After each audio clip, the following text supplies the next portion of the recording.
I thought Leonard Karl's goal in the 6th minute, I'm still not entirely sure why that was ruled out by Mm. VAR. I think someone said it's because there's maybe some kind of blockages or something, or a foul in the lead up, which I thought was a real shame because didn't look offside, didn't see any obvious fouls, and it was a tremendous goal. He had another chance quite like that as well. I think he had two chances, if not mistaken, before he eventually did score. Um, and he was just outstanding in this game, Manu. And he's been Mm. outstanding in the Champions League games. He's been such a useful player for Kompany just to kind of plop into that starting 11 in these kind of matches in the Champions League, which don't mean everything to them in terms of qualification. Maybe it's an opportunity for Company to experiment a little bit, but we were chatting with subscribers on the Substack chat and discussing how and where Lennart Karl fits into his team and why he's kind of came to prominence. And someone said, well, it's because Leroy Sané left. And Mm. I do take that point, but I think it's because Jamal Musiala's out injured. I think he's playing the exact role that Jamal Musiala would be playing in this team if he was there, because he's almost playing as that kind of number 10 in the pocket behind Harry Kane on paper, but in practice, Harry Kane's the one playing in the pocket and Lennart Karl's the guy running off him. Um, and he seems to thrive in it. Yeah. He's still young, he's still learning his trade. You can tell he's just kind of full of enthusiasm. And sometimes he can kind of run himself into the ground, but that's fine. He's got bags of energy. He's not going to, burn out because he's not playing every week. So he gets these opportunities to just kind of really have a go at defenses in the Champions League. And I'm so impressed with like his close control. There was one moment actually in this game. I'm trying to remember which Sporting defender, I think it was. It might have been Diomande. If it was, that'd be really impressive. He's a really highly rated player, but he kind of took him on in the box and managed to kind of dribble past him. Diomande looked like he was on ice skates, or he was on ice, and reminded me a little bit of the kind of Messi versus Boateng fiasco that we know, that kind of famous one from years ago, because it looked like Diomande was about to kind of trip over his own ankles. But and then, of course, the goal itself, and the fact that he could have maybe scored two or three of those goals tonight with some exquisite close control, exquisite shooting. Um, he looks like the real deal. It really, really reminds me of when Jamal Musiala kind of broke into his team. What was that now? Like 4 years ago, 5 years ago, and all of a sudden, out of nowhere, was this kid with no fear, no inhibitions, just got his head down, took on players, scored goals, and it just kept coming and coming and coming. Yeah. Um, and it feels like Bayern have kind of struck gold twice here because Lennart Karl's doing the exact same thing. Well, and there's another one coming in with the mic. Wait until you see him on a regular basis. Yeah, I was during the COVID years, right? The Jamal Musiala was already on the bench for that 8-2 win over Barcelona. And then, of course, played pretty regularly the next year. That's when I saw him. I saw him in one of the first games I saw him live. He came off the bench. That was one of those early COVID games where they let people into the stadium. There was 25,000 of us in the Allianz Arena, very spread out. But yeah, I was very pleased because I heard about Jamal and the things that he could do, and I got to see him just for a few minutes. And to this day, I'm taken aback. I think he's such an amazing player. Um, I think you make a really interesting point here on what would happen, what would have happened if Jamal would have been healthy. I mean, I think that Lennart Karl has the ability to also play on the wing quite a bit. He's a bit more dynamic and maybe a little bit more flexible and rounded than Leroy Sané, who is very direct and more wasteful, I think, than Lennart Karl is in his finishing.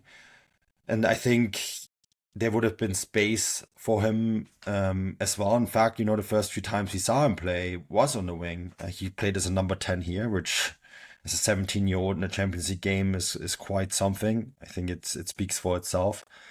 You mentioned the way he operated against Diomande, who is an extremely highly rated player on the transfer market at the moment. I think very heavily linked to Liverpool, if I'm not mistaken, Stefan. And the way he operates and drifts about, I think it really, the player he kind of reminds me of. And in hindsight, people are making this argument and wondering about this quite a bit. He reminds me a lot of Florian Wirtz. And the fascinating thing, of course, is that Bayern Munich tried to sign Florian Wirtz for all this money. That didn't work out. Florian Wirtz goes to Liverpool, where he's starting to finally come to his own. That is a hot mess, of course, with everything that is going on, the Mo Salah news and everything. But Bayern Munich fail in this pursuit to sign Florian Wirtz and end up with Lennart Karl. And I think, there's so much debate now. How are you gonna fit in Lennart Karl and Jamal Musiala in the same squad? Well, there was that famous PowerPoint presentation that Vincent Kompany gave to Florian Wirtz and didn't convince Florian Wirtz to join Bayern Munich and play together with Jamal Musiala as a double number 10. Well, you could just take out that same very PowerPoint presentation and now use it with Lennart Karl and Jamal Musiala in the same lineup, Stefan. Yeah, potentially. I mean, I would say that Wirtz is probably more of a left winger now at this point in his career, and maybe that's obviously why they didn't sign Luis Diaz and he played out there. So you can maybe see how Wirtz would play at left, Musiala play through the middle, and I mean, but Yeah. you raise an interesting point. It's a great problem for Bayern to have, and I was thinking that during the game actually when I was watching Lennart Karl, I thought, excuse me, Bayern are absolutely flying right now, and they don't even have Musiala back. They didn't have Alphonso Davies back until he obviously came back in this game Yeah. somewhat unexpectedly, and Big news they've that. kind of had to really they've done a good job of or Company's done a good job of making the most of the players he has. I wrote my newsletter this week on Conrad Laimer and how he's really developed into this really crucial cog in Bayern's attack. Mm. He's not just some guy who's filling in at right back. He's really one of their best attacking players this season, and he was on show tonight actually. He set up Carl, I think, for the goal, or he set up one of the players for goals. I can't remember which one it was.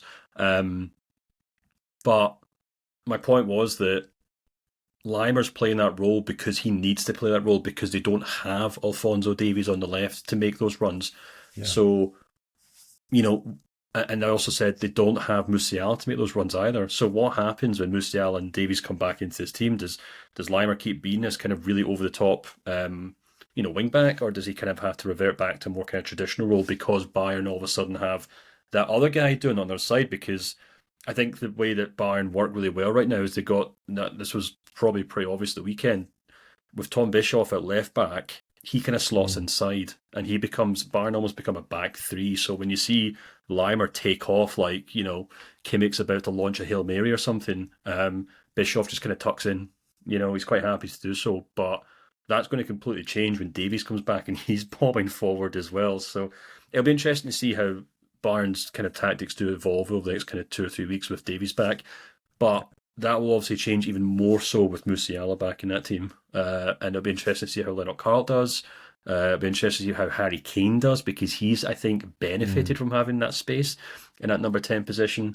But yeah, all of a sudden the guy who, let's make no mistake about it, took up all the oxygen in the room in that Bayern locker room. Not personality wise, I mean just in terms of talent. And whenever Musiala was at his best, it was always at Bayern will always give the ball to Musiala Mm. in the box and he'll do something with it.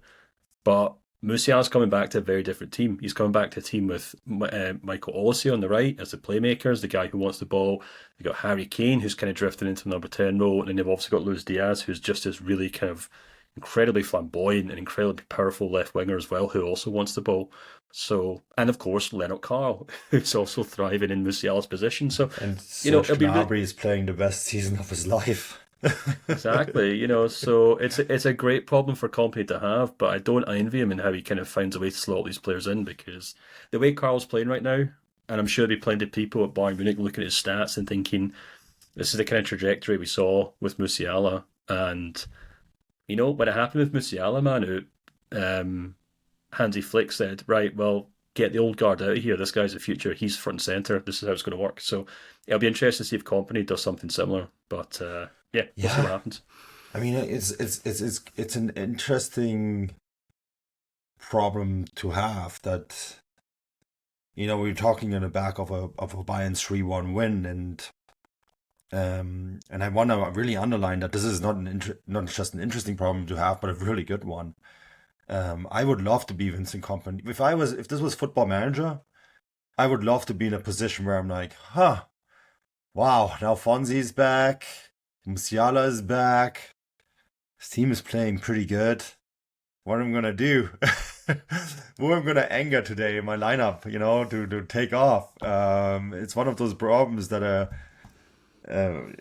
it's a really nice problem to have. And how do you set it up tactically to still have the balance? Can I actually suggest one thing that Musiala might not be happy to hear, and that Play on is the that wing.